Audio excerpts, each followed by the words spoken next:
9 አበይት በዓላት መካከል አንዱ በዓል ጰራቅሊጦስ ነው።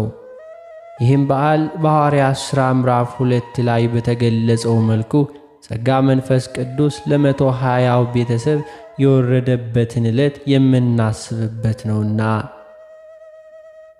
ጰራቅሊጦስ ማለት የግሪክ ቃል ሲሆን ከሦስቱ አካል አንዱ እግዚአብሔር መንፈስ ቅዱስን የሚገልጽም ነው።